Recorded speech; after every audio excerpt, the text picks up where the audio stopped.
저는 사실 피부가 여드름이 엄청 심했어서 누스킨을 만났을 때 저는 의사한테 가장 듣고 싶었던 얘기가 원래 네 피부가 안 그랬는데 왜 갑자기 여드름이 났냐면 전 그 얘기가 듣고 싶었어요. 근데 자꾸 저한테 잠을 안 자냐? 뭐, 이 시술을 받아야 된다. 우리 실장님이랑 상담해봐라. 자꾸 이렇게 얘기하니까 결국에 원인을 몰랐었는데 제가 누스킨을 소개받고 만났을 때 제 마음의 결핍이 굉장히 해갈이 됐던 이유는 사실 사람 피부 이렇게 생겼어요. 근데 이렇게 관리가 안 되면요, 트러블이 일어날 수 있는 거예요. 이 얘기를 들었을 때 저는 이해가 됐거든요. 그래서 저는 항상 이제 처음 만나게 되면은 사람 피부가 어떻게 생겼는지부터 그리게 되는 것 같아요.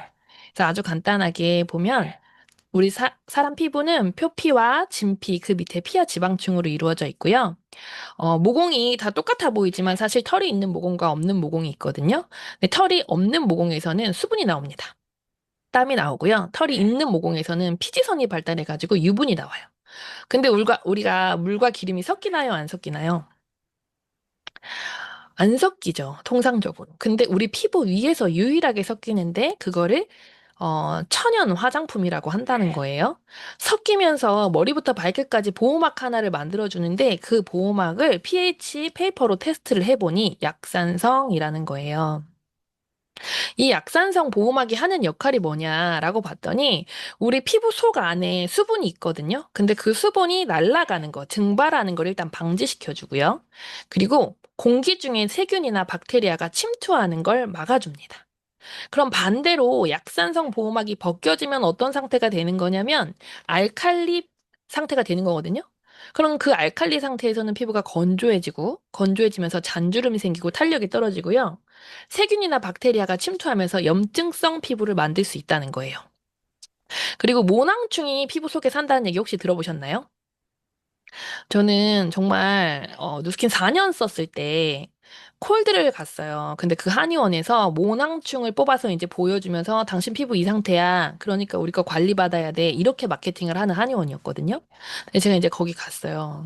가가지고 누스킨은 전 제품이 약산성이고 머리부터 발끝까지 제가 쓴 지 4년이 됐기 때문에 약산성 환경을 유지시켜주면 모낭충이 살지 못한다라는 이론만 있었죠. 근데 너무 그 검사를 해보고 싶은 거예요. 너무 떨렸어요. 왜냐면 그 실장님이 제가 여태까지 본 사람 중에 모낭충 없는 사람 없었어요. 이러시더라고요. 얼마나 떨렸겠어요. 근데 이제 코피지를 딱 뽑아가지고 어떤 시약 같은 걸 딱 떨어뜨려서 현미경으로 보면서 컴퓨터 모니터로 대문짝만하게 모낭충을 보여주거든요. 나왔을까요? 한 마리도 안 나왔어요. 제 몸에 전율이 돋았고요. 그 실장님도 너무 놀라시면서 눈빛이 흔들리더라고요. 그래서 제가 자신 있게 누스킨에 대해 얘기할 수 있었거든요. 중요한 건요, 이 약산성 보호막이라는 건 얼굴만 맞춰서는 안 된다는 거예요. 머리부터 발끝까지 피부는 한 장으로 연결되어 있기 때문에 다 세팅하는 게 중요한데, 이 모낭충이요, 얼굴에 약산성 환경을 딱 만들어주면요, 죽는 게 아니라 이사를 갑니다. 머리나 몸으로. 심지어는요, 엄마가 수유를 하면서 아이들한테 옮겨갈 수도 있고요, 수건이나 베개를 통해서도 옮겨갈 수 있습니다. 밤에 누스킨 안 쓰는 남편이 피부 긁잖아요. 그럼 그분 옆에서 주무시면 안 돼요. 밤 되면 얘네들이 올라옵니다. 한 모공당 대여섯 마리씩 사는데, 진짜 오랜만에 한번 보실래요? 요즘에 모낭충 보여주시는 분들이 거의 안 계시잖아요. 그래서 제가 준비했어요. 한번 보시라고. 소리가 안 나와요 이러시더라고요. 그래서 옆에서 막 고양이가 우는 소리가 들려가지고 제가 소리를 빼버렸어요. 너무 무서워서. 실제로 얘네들이 피부 모공 속 안에 산다라는 거죠. 근데 얘네들의 주 먹이가 뭐냐? 화장품 찌꺼기와 피지입니다. 그러니까 잘 안 씻으시고 피지가 많으신 분들은 모낭충이 되게 많다고 보시면 돼요.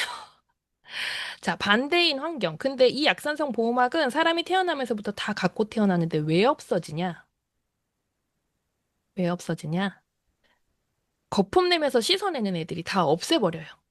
일단 샴푸로 거품 내죠. 비누나 클렌징 폼으로 거품 내죠. 바디 클렌저로 거품 내죠. 이 거품 내는 애들이 계면활성제를 기본적으로 갖고 있고 알칼리로 때를 빼는 성분을 갖고 있기 때문에 다 보호막을 벗겨버리거든요. 이렇게 보시면 세정력이 높고 알칼리 세안제는요. 거품이 많이 나면서 씻었을 때 뽀득뽀득한 느낌을 준다. 그래서 제가 여드름 심했을 때요. 유분을 없애기 위해서 이 알칼리 세안제인지도 모르지만 뽀득뽀득한 느낌의 세안을 너무 좋아했던 것 같아요. 잘 안 들려요, 목소리? 전수정 사장님, 소리가 작게 들려. 갑자기요? 네, 음, 어디서 이상하다. 보셨어요? 네. 어, 유광진 사장님은 잘 들리신대요. 아, 그래요? 네. 자, 아, 잘 들리신대요. 사장님 컴퓨터 문제다. 아, 그런가요? 저는, 네, 그런가 봐요. 커졌다 작아졌다 한대요. 핑계 대기. 알았어요. 가까이 할게요. 자, 그래서 피부 네. 장벽을 다 씻어내면 여기 밑에 왼쪽에 밑에 그림 보시면요. 일단 우리 피부에 원래 있어야 되는 지질막 자체를 벗겨버리면서 피지가 더 과도해지고 모공이 넓어집니다. 그 옆에는 어떤 실험이냐면요. 어, 클렌징 폼 너무 궁금하잖아요. 근데 사실 클렌징 폼은요. 음, 식초가 강산성인 거 아시죠? 식초에다가 pH 페이퍼 담그면요. 빨간색 나와요. 수돗물은 중성이에요. 두 개 섞으면 약산성 되거든요. 무슨 말이냐면 약산성을 액체로 만드는 건 너무 쉽다는 얘기예요. 근데 그게 제대로 된 기능을 할지는 사실 미지수인데 실질적으로 알칼리 클렌징 폼을 물에다 섞고 약산성 클렌징 폼을 물에다 섞어서 단백질인 계란 노른자를 담가 본 거예요. 그리고 이틀이 지났어요. 그랬더니 알칼리성 세안제에서는 단백질 보호막이 다 헤쳐져, 풀어져 버린 거예요. 그리고 약산성에서는 그대로 유지가 되고 있었어요. 그래서 약산성이 너무 중요한데, 라고 얘기하니까, 저 약산성 세안제 써요, 이러시더라고요. 그래서 제가 그랬죠. 약산성 세안제 수분으로 만드는 건 되게 쉬워요. 근데 걔가 실질적으로 기능을 제대로 할지는, 그거는 미지수인데, 내가 보여주고 싶은 게 있다. 자, 원래 우리 사람 피부 약산성이에요. 그리고 시중에 나와져 있는 비누들은 대부분 알칼리거든요. 알칼리는 때를 빼는 성질을 갖고 있다고 했잖아요. 사실 약산성과 알칼리 그냥 딱 보기에 그냥 비누라고 비교하시면요. 누스킨 제품 좀 비싸다고 느껴질 수 있어요. 왜냐면 같은 비누니까. 근데 누스킨 바디바는 비누 성분에 계면활성제가 없거든요. 이렇게 보시면 약산성과 비교를 해주셔야지 맞는 거예요. 그래서 누스킨도 약산성, 그리고 시중에 나와져 있는 시슬리라는 브랜드도 약산성입니다. 더 디테일하게 보면요, pH, 어떤 연구원이 얘기해줬던 건데, pH 산도 자체가 시슬리랑은 또 다르다라는 얘기를 하더라고요. 그냥 겉보기에는 페이퍼 정도로는 약산성이 같이 나오는 것 같아요. 근데 보시니까 가격이요, 누스킨 바디바는 18,000원이고요, 시슬리 제품은 13만 9천원이에요. 다이소 가면 비누 얼마예요? 2,000원이면 사지 않나요? 그 비누랑 누스킨 비누랑 비교하면 비싼 거예요. 근데 알칼리랑 약산성이랑 비교하시면 안 돼요. 이거는 게임이 안 되는 게임이고요. 약산성과 약산성을 비교해 주셔야 되는데 누스킨 백화점에 들어가면 18만 원짜리라는 거예요. 근데 광고하지 않고 실질적으로 진짜 좋은 성분을 유지하면서 피부에 도움을 준다는 거죠. 자, 약산성이 뭐냐 정리할게요. 현관문이라고 보시면 돼요. 내 피부의 현관문. 그래서 약산성으로 딱 닫아두시면요. 공기 중에 세균이나 박테리아가 침투할 수 없고, 모낭충이 살 수 없고, 수분이 날아갈 수 없습니다. 근데 알칼리로 계속 씻어내면요. 장벽이 열린 거나 마찬가지면서 수분이 다 날아가 버리고, 세균이 들어오고, 모낭충이 살기 좋은 환경이 만들어진다는 거예요. 자, 선택은 알아서 하시면 됩니다. 계속 늙는 게 소원이다. 그러면 그냥 다이소 비누를 쓰세요. 예, 빨래 비누로 씻으셔도 돼요. 왜냐면 세수 비누랑 비교했을 때 그냥 모양과 색만 다를 뿐이지 어차피 다 똑같은 알칼리이기 때문에 그냥 가성비를 너무 따지시는 분들은 그냥 빨래 비누로 세수하시면 된다라는 얘기를 해드리고 싶네요. 자, 두 번째는요. 피부 보습입니다. 지금 목이 너무 말라요. 물 드실 거예요? 기름 마실 거예요? 피부도 마찬가지예요. 너무 건조한 피부 상태에서 수분을 주실 거예요? 오일로 덮어 주실 거예요? 음. 우리가 딱 상식적으로 생각해보면 수분을 넣어주는 게 맞죠. 그쵸? 근데 대다수의 화장품 회사들이 오일로 덮고 있다라는 거죠. 왜? 왜냐면 되게 비싸요. 수분을 넣으려니까. 물이 비싸요? 물은 안에 들어가면 썩어요. 그래서 수분이 피부에 침투하도록 과학을 더했기 때문에 되게 비싸지거든요. 그래서 누스킨이 또 광고하지 않겠다는 선택을 한 거예요. 우리 피부에 진짜 좋은 거 줄게. 대신에 광고 안 할게. 대신에 쓰면 진짜 좋아진다. 이 얘기하고 있는 거거든요. 보시면 피부가 굉장히 건조한 상태예요. 이미 약산성 보호막은 벗겨졌을 것 같고요. 이런 피부에다 사람들이 바디로션, 그 다음에 얼굴에다가 3개, 4개, 5개 겹겹이 오일을 바르기 시작하는 거예요. 자, 그럼 오일을 바르니까 제 친구가 예전에 이런 얘기를 한 적이 있어요. 화장을 두껍게 하고 비를 맞았대요. 근데 어떤 느낌이냐면, 저 그때 누스킨 알기 전이었거든요. 근데 그 친구가 이런 얘기를 하더라고요. 얼굴 위에서 반죽되는 느낌이 들어. 이런 얘기를 했었어요. 그러니까 그만큼 뭔가 두꺼운 거를 느꼈다는 거죠. 화장을 하면. 오일을 겹겹이 바르게 되니까. 근데 왜 오일을 겹겹이 바르냐? 알칼리로 세안을 하니까 피부가 건조해지니까 건조한 다음에 빨리 또 이제 화장품을 바르면 오일로 덮어주는 개념의 지금 시중에 나와져 있는 제품들이 그렇게 만들어지거든요. 근데 이 오일을 안 쓰는 화장품 회사들도 많이 늘어나고 있다고는 하는데 시초부터 다르니 어쨌든 피부 표피 안쪽에 진짜 피부 진피 안에 보면요 테니스 라켓처럼 주름을 만드는 콜라겐, 그다음에 전체적으로 짱짱하게 만드는 탄력을 만드는 엘라스틴이 있고요. 그 사이사이에 히알루론산이라는 수분이 있습니다. 이 수분이 어 보니까 언제부터 감소를 하냐? 피부 속의 수분이 자체적으로 감소를 하는데 언제부터 할 것 같아요? 저도 강의만 들었었는데 제가 딸을 키워보니까 정확하게 12살 5학년이 되니까 스스로 화장품을 찾더라고요. 엄마 씻고 나오니까 얼굴 위에 하얗게 뭔가 보여 이렇게 얘기를 하더라고요. 건조해진 상태. 또 안 들려요? 제가 지금 잘 들려요? 네, 제 채팅창이 안 보여가지고 안 들리면 바로 얘기를 해주세요. 그래서 제가, 진짜 12살이 되면 수분이 감소하는구나. 근데 이게 18살이 되면요, 차근차근 감소가 되면서 거의 18살이면 수분이 없다고 보셔야 돼요. 그리고 또 다른 이유가 있습니다. 외부적인 환경으로 보습이 안 되는데 이유가 뭔가 봤더니 일단 자외선, 그리고 스트레스, 무더위, 냉방, 히터, 에어컨, 큰 온도차로 인해서 수분이 다 증발한다는 거예요. 하루 이틀 그러면 뭐 피부도 크게 데미지 없을 수 있어요. 그러나 매일매일 이 습관을 가지고 살아가신다면 피부 자체가 속부터 엄청 건조해진 상태라는 거죠. 그래서 피부에 수분을 어떻게 줄 거냐? 마시는 것도 너무 중요하지만요. 실질적으로 화장품으로 채워내는 게 너무 중요해요. 왜? 마시는 건요, 신장, 콩팥으로 먼저 많이 가거든요. 거의 90% 이상이 가기 때문에 피부까지 올라올 게 한 10% 정도밖에 되지 않아요. 그래서 겉으로 막 수분을 공급해 주시는 게 너무 중요합니다.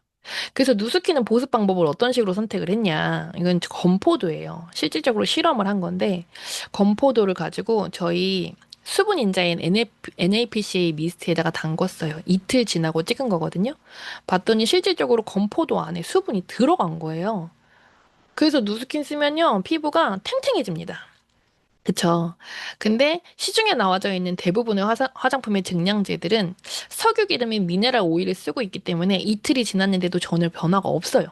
근데 이 미네랄 오일에 있던 건포도 꺼내면 어떤 상태일 것 같아요? 맨질맨질합니다. 오일에 담갔다 나왔기 때문에. 그래서 오일 매일매일 바르는 피부들 맨질맨질해 보이는데요. 피부 속은 점점 더 건조해지고 있다라는 거죠. 왜? 모공을 막으니까. 명품 브랜드 샤땡 아시죠?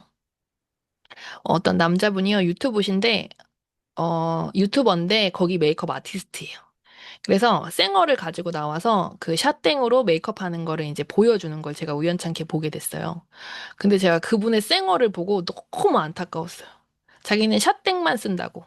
올해 샷땡만 쓴다고 얘기하는데 피부가 다 죽어 있더라고요. 누렇게 떠가지고 얼굴이 기름에 모공이 막힌 황변 현상에 의해서 얼굴이 누렇게 떠 있고 눈두덩 그다음에 입술도 화장품을 하도 많이 발라가지고 색조를 하도 많이 발라서 누렇게 뜨고 파랗게 죽어 있더라고요.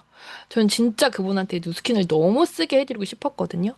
안타까웠지만 어쨌든 나는 그래도 샤땡이 좋다. 쓰세요. 피부 죽는 건 선택이니까요. 그쵸? 근데 나는 피부를 살리고 싶다. 그럼 실질적으로 건조할 때 기름을 바르는 것이 아니라 수분을 넣어주는 게 너무 중요하다. 저 원래 이렇게 세게 말하는 사람 아닌데 왜 이렇게 오늘따라 세게?